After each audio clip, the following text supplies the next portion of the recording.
નમસ્કાર. આજના virtual classroom training programme અંતર્ગત હું આપનું હાર્દિક સ્વાગત કરું છું. આજ રોજ ITIમાં ચાલતા ડ્રાફ્ટમેન સિવિલ ટ્રેડના સિમ્બોલ યુઝડ ઇન બોલ્ટ અને નટ એના વિશે તાલીમ માર્ગદર્શન આપીશ. તો ચાલો પાવર પોઈન્ટ પ્રેઝન્ટેશનની મદદથી symbol used in bolt and nuts વિશે શીખીએ. લેસનમાં આવતા મુદ્દાઓ વિશે જોઈએ તો સૌ પ્રથમ મુદ્દો છે સિમ્બોલ યુઝડ ઇન વેલ્ડ, એટલે કે વેલ્ડિંગમાં કેવા પ્રકારના સિમ્બોલનો ઉપયોગ થશે. ત્યારબાદનો જે ટોપિક છે તે છે advantage of welded connection over riveted connection, એટલે કે રિવેટ જોડાણની સાપેક્ષે વેલ્ડિંગ જોડાણના ફાયદાઓ. Disadvantage of welded connection, welding જોડાણના ગેરફાયદાઓ અને બોલ્ટેડ કનેક્શન. ત્યારબાદ એડવાન્ટેજ ઓફ બોલ્ટેડ કનેક્શન, એટલે કે બોલ્ટ જોડાણના ફાયદાઓ. ડિસએડવાન્ટેજ ઓફ બોલ્ટેડ કનેક્શન, એટલે કે બોલ્ટ જોડાણના ગેરફાયદાઓ અને પિન કનેક્શન વિશે વિગતવાર ચર્ચા કરીશું. સૌ પ્રથમ જે ટૉપિક છે તે છે સિમ્બોલ યુઝડ ઇન વેલ્ડ. વેલ્ડિંગમાં કેવા પ્રકારના સિમ્બોલનો ઉપયોગ થતો હોય છે. તો ફિલેટ વેલ્ડને દર્શાવવા માટે પહેલાં તો ફિલેટ વેલ્ડના 3 મુખ્યત્વે આકાર જનરલી વપરાતા હોય છે. ફિલેટ વેલ્ડ એ ટ્રાયેંગલ શેપમાં હોય છે, જેમાં સૌ પ્રથમ છે એ ફ્લેટ અથવા ફ્લશ પણ કહેવામાં આવે છે. બીજો જે પ્રકાર છે એ કોન્વેક્સ છે અને ત્રીજો છે એ કોન્કેવ છે. કોન્વેક્સ એટલે જે બહાર બનતો હોય તેને કોન્વેક્સ કહેવાય અને જે અંદરની સાઈડ કર્વ બનતો હોય તો એને કોન્કેવ કહેવાય. તો ફિલેટ વેલ્ડના દર્શાવવા માટે આપણે જે એની લંબાઈ હોય છે, એટલે કે જે સાઇઝ ઓફ ધ વેલ્ડ હોય છે એ એની ત્રિકોણની ત્રણેય બાજુ આપણે લઈ શકીએ છીએ. તો એ જે લેગ લેન્થ કહેવામાં આવે છે એને ઝેડ દ્વારા દર્શાવવામાં આવે છે. એટલે કોઈ પણ ફિલેટ વેલ્ડ દર્શાવેલ હોય અને એને ઝેડની જગ્યાએ આવી રીતે દર્શાવેલ હોય અંતર, તો એ આપણે સમજી લેવું જોઈએ કે એ લેગ લેન્થ હશે. એના બાદ થ્રોટ થિકનેસ છે. થ્રોટ થિકનેસ એટલે કે જે ટ્રાયેંગલ બને છે એનો જે વિકર્ણ હોય છે એની લંબાઈને આપણે થ્રોટ થિકનેસ કહેવાય છે, જેને એ દ્વારા દર્શાવેલ હોય છે. બીજો જે વેલ્ડિંગ દર્શાવેલ છે એ ઇન્ટરમીડિયેટ વેલ્ડ છે. ઇન્ટરમીડિયેટ વેલ્ડમાં બે વેલ્ડિંગ વચ્ચે અમુક ગેપ રાખવામાં આવે છે, જેમાં જે વેલ્ડિંગની લંબાઈ હોય છે એને એલ દ્વારા આવી રીતે દર્શાવેલ હોય છે. જે ગેપ હોય છે એને ઈ દ્વારા દર્શાવેલ હોય છે, એટલે કે ગેપ લેન્થ બરાબર ઈ, અને ફરીથી જે વેલ્ડિંગ કરેલું હોય એ લંબાઈને એલ દ્વારા દર્શાવેલ હોય છે. ત્યારબાદ જે સ્ટેજર્ડ વેલ્ડ હોય, એટલે કે ઇન્ટરમીડિયેટ વેલ્ડ હોય પણ સ્ટેજર્ડ પેટર્નમાં હોય, તો એને દર્શાવવા માટે સિમિલર એલ એટલે વેલ્ડિંગની લંબાઈ થશે. ત્યારબાદ ગેપ આપેલ છે એટલા માટે એને ગેપ લેન્થ ઈ વડે દર્શાવેલ છે. અને ત્યારબાદ ફરીથી વેલ્ડિંગ ક્રમશઃ આવી રીતે આગળ વધતું હોય છે અને એ સ્ટેજર્ડ પેટર્નમાં હોતું હોય છે. ત્યારબાદ જે વેલ્ડિંગનો પ્રકાર છે એ છે વી બટ વેલ્ડ. કન્ટિન્યુઅસ પેટર્નમાં છે, એટલે કે જો આપણે બે પ્લેટોને જોડેલી હોય અને એ બટ વેલ્ડથી જોડેલી હોય તો એમાં જે શેપ બનતો હોય એ વી આકારનો હોય, તો એને વી બટ જોઈન્ટ કહેતા હતા. તો એમાં જે વેલ્ડિંગ કરેલું હોય એ કન્ટિન્યુઅસ, એટલે કે પૂરી પ્લેટ સુધી કરેલું હોય, તો આ રીતે આપણે એને દર્શાવી શકીએ છીએ. ત્યારબાદ જે વેલ્ડિંગનો સિમ્બોલ દર્શાવે છે તે છે ફાઇનાઇટ લેન્થ માટે, એટલે કે વેલ્ડિંગની જે લંબાઈ છે એ અમુક મર્યાદિત અંતર સુધી જ હોય, તો તેને આ રીતે આપણે દર્શાવી શકીએ છીએ બટ વેલ્ડમાં, જેમાં જે લંબાઈ છે એને એલ દ્વારા દર્શાવેલ છે અને જે પ્લેટોની થિકનેસ છે જેને ટી વડે દર્શાવેલ છે. પણ આ વેલ્ડિંગ અમુક મર્યાદિત અંતર માટે કરેલ હોય ત્યારે આ પ્રકારનો સિમ્બોલનો ઉપયોગ કરવામાં આવતો હોય છે. ત્યારબાદ અલગ અલગ પ્રકારે જે વેલ્ડિંગ કરેલું છે અને એના આધારે એનો સિમ્બોલ કેવો યુઝ કરીએ એ જોઈએ.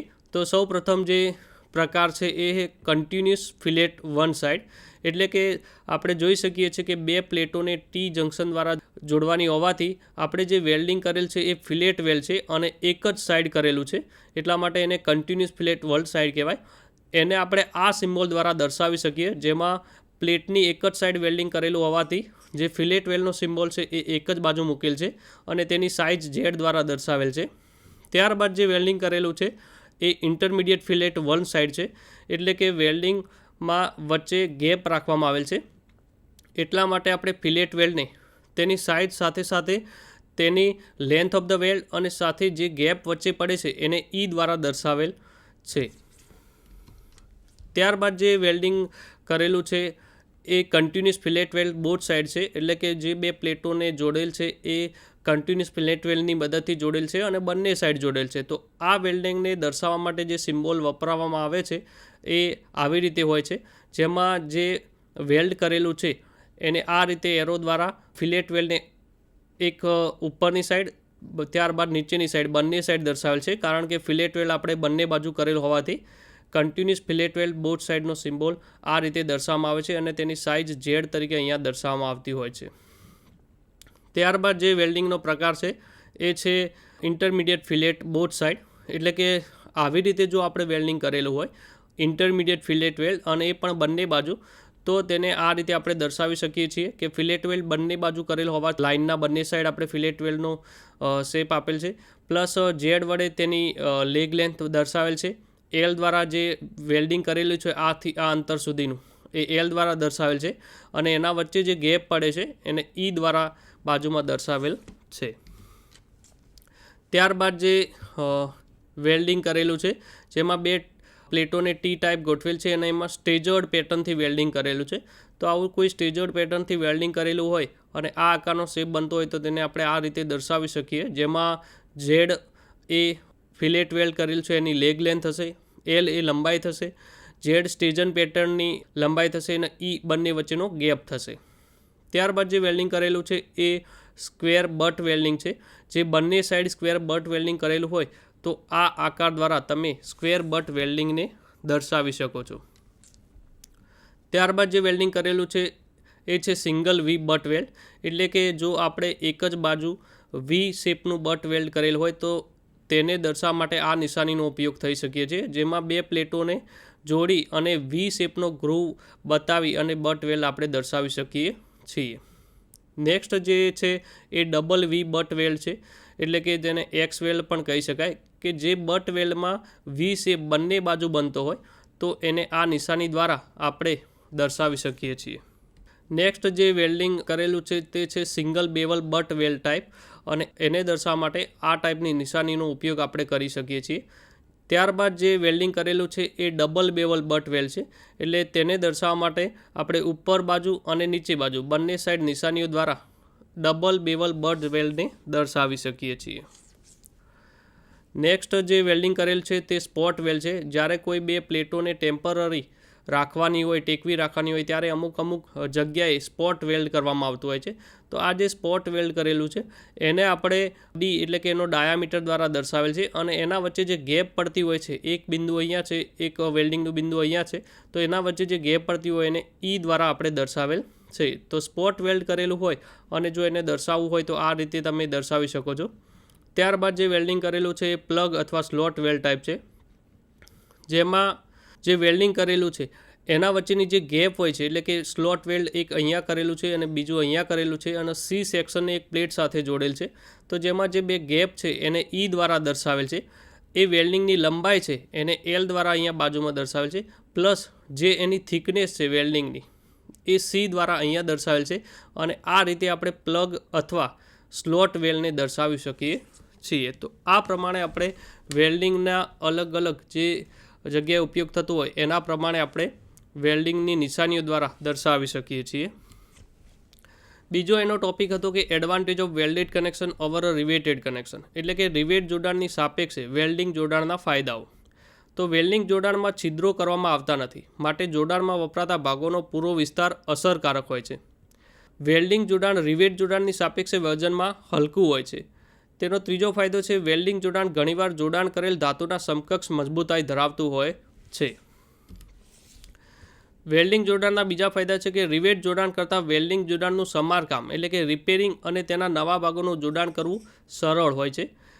એનો નેક્સ્ટ એક ફાયદો છે કે વેલ્ડિંગ દ્વારા કરવામાં આવેલ જોડાણ વધુ સખત હોવાથી તેના ઉપર લાગતો ભાર એક સરખો હોવા છતાં તેમાં લાગતી બેન્ડિંગ મોમેન્ટનું મૂલ્ય ઓછું હોય છે. જો આપણે રિવેટ દ્વારા જોડાણ કરેલું હોય અને એ લૂઝ હોય અને એના ઉપર જો એક સમાન વેલ્ડિંગ જોડાણ જેટલો જ ભાર લાગતો હોય તો પણ એમાં બેન્ડિંગ મોમેન્ટનું મૂલ્ય વધુ હોય છે. પણ જો વેલ્ડિંગ દ્વારા આપણે જોડાણ કરેલું હોય તો એ સખત હોવાથી તેના ઉપર જે ભાર એક સરખો હોવા છતાં બેન્ડિંગ મોમેન્ટનું મૂલ્ય ઓછું પેદા થતું હોય છે. રિવેટ જોડાણ કરતાં વેલ્ડિંગ જોડાણ આર્થિક દ્રષ્ટિએ અને જાળવણીની દ્રષ્ટિએ પણ વધુ ફાયદાકારક હોય છે. અમુક પરિસ્થિતિમાં રિવેટ જોડાણ કરવું મુશ્કેલ હોય છે ત્યારે વેલ્ડિંગ જોડાણ કરવું સરળ હોય છે. રિવેટ જોડાણ કરતાં વેલ્ડિંગ દ્વારા કરવામાં આવતું જોડાણ દેખાવ અને ફિનિશિંગની દ્રષ્ટિએ પણ વધુ યોગ્ય લાગતું હોય છે. વેલ્ડિંગ દ્વારા કરવામાં આવતા જોડાણમાં કનેક્ટિંગ એંગલ, સ્પ્લાઇસ પ્લેટ વગેરેનો ઉપયોગ ટાળી શકાય છે, જ્યારે રિવેટ જોડાણમાં તેનો ઉપયોગ કરવો ફરજિયાત હોય છે. બીજું વેલ્ડિંગ જોડાણના એ પણ ફાયદા છે કે જો આરસીસી સ્ટ્રક્ચરમાં આપણે જે સળિયાનો ઉપયોગ કરીએ છીએ એને એકબીજાને જોડવા માટે ઓવરલેપ કરવા પડે છે, પણ જો વેલ્ડિંગ દ્વારા એને જોડાણ કરવામાં આવે તો ઓવરલેપની જરૂર પડતી નથી. પણ આ સળિયાનો ડાયામીટર 36 mmથી વધુ હોવો જોઈએ. બીજો એક વેલ્ડિંગ જોડાણનો ફાયદો છે કે વેલ્ડિંગની પ્રક્રિયા દરમિયાન ઘોઘાટ ઓછો થાય છે, જ્યારે રિવેટિંગ અને બોલ્ટિંગની પ્રક્રિયા દરમિયાન જે છિદ્રો અને હેમરિંગની પ્રોસેસ હોય છે એમાં ઘોઘાટ વધુ પેદા થતો હોય છે. રિવેટિંગ કરતાં વેલ્ડિંગમાં સાફ સફાઈની જરૂરિયાત ઓછી હોય છે, કારણ કે રિવેટિંગ અને બોલ્ટિંગ વખતે છિદ્રો પાડવામાં આવે છે, જ્યારે વેલ્ડિંગમાં છિદ્રો પાડવામાં આવતા નથી. એટલા માટે મટીરિયલ વેસ્ટ જતું નથી અને સાફ સફાઈની પણ જરૂરિયાત પડતી નથી. તો આ હતા એડવાન્ટેજ ઓફ વેલ્ડેડ કનેક્શન. હવે વાત કરીએ ડિસએડવાન્ટેજ ઓફ વેલ્ડેડ કનેક્શન વિશે, એટલે કે વેલ્ડિંગ જોડાણના ગેરફાયદા શું છે. તો વેલ્ડિંગ જોડાણ માટે કુશળ કારીગરો અને સ્કિલ લેબર અને સુપરવિઝનની જરૂરિયાત હોય છે. વેલ્ડિંગ જોડાણની ગુણવત્તા એક્સરે પરીક્ષણ દ્વારા જ શોધી શકાય છે. વેલ્ડિંગની પ્રક્રિયા દરમિયાન પેદા થતી વધુ પડતી ગરમી અને ઠંડીના લીધે જોડાયેલા ભાગોમાં વળાંક આવી શકતો હોય છે. વેલ્ડિંગની પ્રક્રિયા દરમિયાન વેલ્ડિંગ કરેલા ક્ષેત્રમાં તણાવ પેદા થતો હોય છે. તો આ જે ગેરફાયદા હતા વેલ્ડિંગના. સાથે હવે નવો ટોપિક છે બોલ્ટ કનેક્શન, એટલે કે બોલ્ટ દ્વારા કેવી રીતે જોડાણ કરવામાં આવે છે. તો આ પ્રકારના જોડાણ બોલ્ટનો ઉપયોગ કરીને કરવામાં આવે છે, જે સ્ટીલ પિન જેવા હોય છે, જેમાં એક છેડા ઉપર મથાળું એટલે કે હેડ હોય છે અને બીજા છેડા ઉપર થ્રેડ એટલે કે આંટા પાડેલ હોય છે. આ જોડાણને પૂર્ણ કરવા માટે આંટા પાડેલ ભાગ ઉપર ચોરસ અથવા ષટકોણ આકારના નટનો ઉપયોગ કરવામાં આવે છે. બોલ્ટ એક ઘટક પરથી બીજા ઘટક ઉપર ભારને સ્થાનાંતરિત કરે છે. બોલ્ટ માટે જરૂરી અને લઘુત્તમ કિનારીથી અંતર એટલે કે મિનિમમ પીચ, મેક્સિમમ પીચ અને એડ્જ ડિસ્ટન્સ રિવેટમાં જે હતું એટલું જ વાપરવામાં આવતું હોય છે. બોલ્ટ કનેક્શનના ફાયદાઓની વાત કરીએ તો બિનકુશળ કારીગરો અને સાદા સાધનોનો ઉપયોગ દ્વારા બોલ્ટ કનેક્શન આપણે કરી શકીએ છીએ. કામચલાઉ જોડાણો અને ઝડપી કામ માટે બોલ્ટ જોડાણ એકદમ ફાયદાકારક હોય છે. જોડાણને સહેલાઈથી ખોલીને એક જગ્યાએથી બીજી જગ્યાએ તેનો ઉપયોગ આપણે કરી શકીએ છીએ. આગ લાગવાનું જોખમ હોતું નથી, કારણ કે વેલ્ડિંગ જોડાણ વખતે જે આપણે પ્રક્રિયા કરતા હોય છે એ 3300 સેલ્સિયસ જેટલા ટેમ્પરેચરે જતી રહેતી હોવાથી આગ લાગવાનું જોખમ હોય છે, પણ બોલ્ટ જોડાણમાં આ પ્રકારનું આગ લાગવાનું જોખમ હોતું નથી. બોલ્ટ ટાઈટ કર્યા પછી તરત જ જોડાણ ઉપર ભાર આપી શકીએ છીએ, જ્યારે વેલ્ડિંગ અને રિવેટિંગ જોડાણ વખતે જોડાણને ઠંડુ પડ્યા પછી જ આપણે એના ઉપર ભાર આપી શકીએ છીએ. તો આ હતા આપણા એડવાન્ટેજ ઓફ બોલ્ટ કનેક્શન. હવે વાત કરીએ ડિસએડવાન્ટેજ ઓફ બોલ્ટ કનેક્શન વિશે, એટલે કે બોલ્ટ જોડાણના ગેરફાયદાઓ વિશે. તો બોલ્ટ દ્વારા કરેલ જોડાણ ઢીલું જ્યારે લૂઝ પડે ત્યારે તેની મજબૂતાઈ ઘટી જાય છે. બોલ્ટના આંટાવાળા ભાગનો અસરકારક વિસ્તાર ઘટતો હોવાથી બોલ્ટની મજબૂતાઈમાં ઘટાડો થાય છે, કારણ કે જે થ્રેડ હોય છે એટલે કે જે આંટા પાડેલ હોય છે એનો જે ઇકોનોમિકલ એરિયા હોય એ ઓછો હોવાથી તેની મજબૂતાઈમાં ઘટાડો થાય છે. બોલ્ટ માટે બનાવેલ છિદ્રનો વ્યાસ 1.5 mm વધુ હોવાથી બોલ્ટની મદદ વડે કરવામાં આવતા જોડાણમાં જગ્યા રહી જાય છે. તો આ પ્રકારના ગેરફાયદાઓ બોલ્ટ જોડાણમાં જોવા મળતા હોય છે. હવે વાત કરીએ પિન કનેક્શન વિશે, કે પિન કનેક્શનમાં 2 કે તેથી વધુ ઘટકોને જોડવા માટે નળાકાર સળિયામાંથી બનતા પિન જેવા ઘટક દ્વારા કરવામાં આવતા જોડાણને પિન કનેક્શન કહેવાય છે. પિન કનેક્શનના જોડાણમાં વપરાતા પિન મુક્ત રીતે ફરી શકતા હોય છે, અને પિન કનેક્શનમાં વપરાતા પિનનો વ્યાસ 8 થી 300 mm જેટલો હોય છે. પિન કનેક્શનનો ઉપયોગ પ્લેટોના જોડાણ માટે અને ટ્રસ ભાગોના જોડાણ માટે થતો હોય છે. આકૃતિમાં આપણે સિમ્બોલ જોઈ શકીએ છીએ. નટ અને બોલ્ટ માટે વપરાતા સિમ્બોલ આપણે આકૃતિમાં જોઈ શકીએ છીએ, જેમાં સૌ પ્રથમ જે સિમ્બોલ દર્શાવેલ છે એ છે હેક્ઝાગોનલ બેડેડ બોલ્ટ. તો આ જે હેક્ઝાગોનલ બેડેડ બોલ્ટનો ઉપયોગ કરતા હોય ત્યારે આ પ્રકારના સિમ્બોલનો ઉપયોગ દ્વારા તેને આપણે નિર્દિષ્ટ કરી શકીએ છીએ. જ્યારે સ્ટ્રક્ચરલ ડ્રોઈંગનું વર્ણન કરવું હોય ત્યારે આ પ્રકારના બોલ્ટ દ્વારા આ પ્રકારનો બોલ્ટ ઉપયોગ કરતા હોય ત્યારે આ પ્રકારની નિશાનીનો ઉપયોગ કરી શકીએ છીએ. ત્યારબાદ છે હેક્ઝાગોનલ સોકેટ બોલ્ટ, જેની નિશાની આ પ્રકારે છે. ત્યારબાદ છે સ્ક્વેર હેડેડ બોલ્ટ, જેની બાજુમાં નિશાની છે સ્ક્વેર હેડેડ બોલ્ટની. એના પછી છે cylinder screw cross slot bolt. એના બાદ છે સિલિન્ડર સ્ક્રૂ પાન હેડ ટાઈપ સ્લોટ બોલ્ટ. ત્યારબાદ છે counter shank headed screw slot. આ પ્રકારનો જનરલ ઉપયોગ કનેક્શન માટે થતો હોય છે, સ્ટીલ સ્ટ્રક્ચરના કનેક્શન માટે તેનો ઉપયોગ થતો હોય છે. ત્યારબાદ છે counter shank headed screw cross slot bolt. એના બાદ છે oval counter shank headed screw ક્લોર સ્લોટ, બરાબર. ત્યારબાદ છે oval counter shank headed screw ક્લોર સ્લોટ. ત્યારબાદ છે સેટ સ્ક્રૂ સ્લોટ અને wood and tapping screw slot. Wood અને ટેપિંગ અને સેટ સ્ક્રૂ સ્લોટનો ઉપયોગ જે ઇલેક્ટ્રિક જે આઇટમો આપણે લગાવતા હોય છે, સોકેટ ને એવું બધું ઘરમાં, ત્યારે એનો ઉપયોગ મુખ્યત્વે ફિક્સિંગ માટે થતો હોય છે. અને વિંગ સ્ક્રૂ જે બાજુમાં આકૃતિમાં દર્શાવેલ છે, વિંગ નટ આકૃતિમાં દર્શાવેલ છે, સ્ક્વેર નટ અને હેક્ઝાગોનલ નટ અને ક્રાઉન નટનો ઉપયોગ બોલ્ટના જોડાણને પૂર્ણ કરવા આપણે કરતા હોય છીએ. તો આ પ્રકારનો જે નિશાનીઓ છે એનો ઉપયોગ આપણે નટ અને બોલ્ટની નિશાનીઓ એટલે કે તેને ડિસ્ક્રાઇબ કરવા માટે આપણે વાપરતા હોઈએ છીએ. તો આ લેસનમાં આપણે symbol used in a weld એટલે કે વેલ્ડિંગમાં કેવા સિમ્બોલ વાપરીએ છીએ એના વિશે જોયું. ત્યારબાદ advantage of welded connection over riveted connection એટલે કે રિવેટ કનેક્શનની સાપેક્ષે વેલ્ડિંગ કનેક્શન હોય એના ફાયદાઓ શું હતા એ જોયા. ત્યારબાદ વેલ્ડિંગ જોડાણના ગેરફાયદાઓ એટલે કે ડિસએડવાન્ટેજ ઓફ વેલ્ડેડ કનેક્શન જોયું.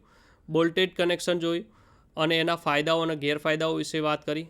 અને ત્યારબાદ પિન કનેક્શન અને બોલ્ટ અને નટના સિમ્બોલો વિશે વાત કરી. આશા રાખું છું કે આ લેસન તમને પસંદ આવ્યો હશે. આભાર.